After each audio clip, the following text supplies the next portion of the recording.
one of our things that we talk about a lot is how we have to maneuver within budget constraints. Mm-hmm. So, when you're looking at film budgets, you're looking 50 million to 300 million. You know, the blockbusters.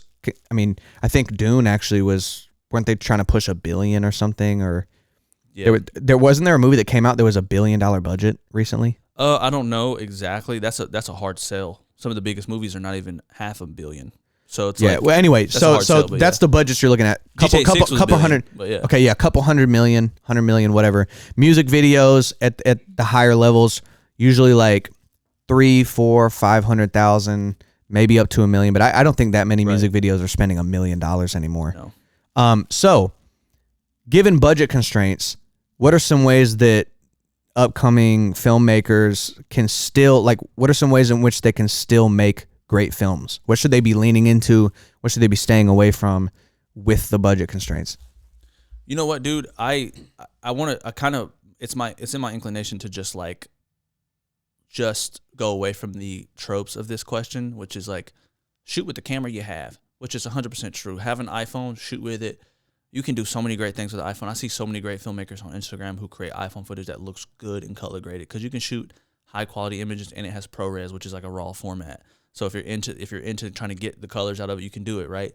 So yeah, use an iPhone. But I would say when you get the iPhone and you start to look at the most expensive parts of films is usually before you get to the big stuff where you're spending money on support like cranes or set design. Usually it's just locations and understanding what it means to acquire a location.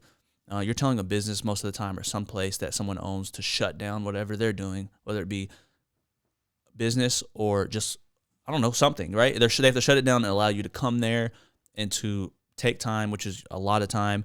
And so that costs a lot of money. They usually want a big paycheck for that. So I would say, find right to your limitations. Use your strengths. You have control over the script. You have control over the story.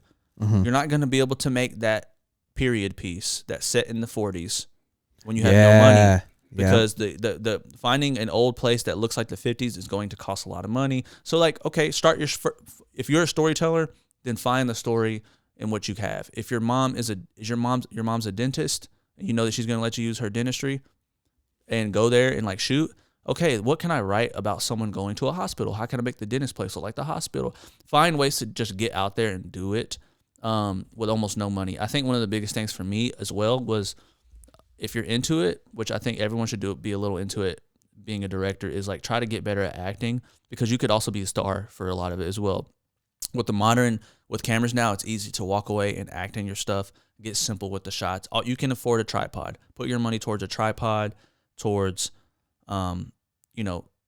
maybe a little bit towards your props and things of that nature, and then make do with what you have. If you have to star in this, what you got to do. There's a lot of great filmmakers who continue to star in their stuff. What's that podcast we like? Almost Friday? Yeah, Almost Friday. They always star in their own things, which they have and they're good. Budgets. They're but good. Someone like Montel Fish is a filmmaker because even though he makes music, he puts his own visuals out that are of him. And very early on, it was just him filming those things. I remember reading the descriptions and they would say, I'm shooting this on an A6300, which is like $1,000 to $800 camera at the time. So it's I know not everyone can do that. That's why I use something like a smartphone.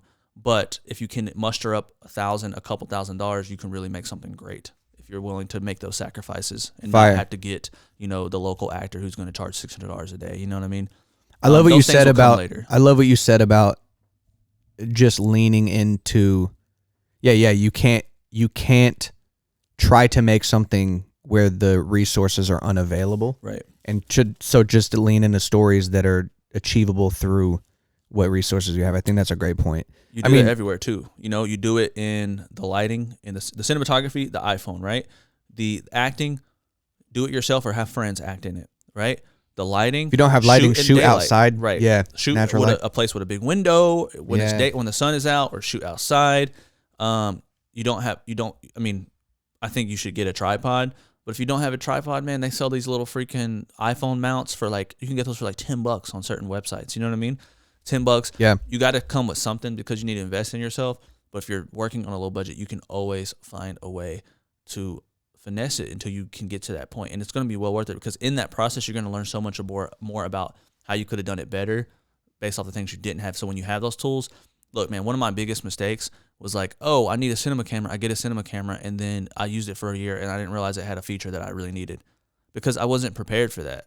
I didn't ever need that I never trained myself to understand that. Let me do a lot of trial and error, so now I know that this feature is a part of something I need to learn. Yeah, and things like that is I think it can be integral in growing as a filmmaker, which I'm still doing to this day. We do it all the time, right? We work on low budgets all the time. Yep. We made a whole short film off $10 and a medium fry from McDonald's. That's true. It's like stupid. Stupid. Yeah, baby, need top 5 when I'm done going mental. Yeah, I'm locked in, you can peep my credential, man, the lab all winter, all summer. Yeah, I went dumb, now I'm about to go dumb and throwing way more numbers on the board on mama.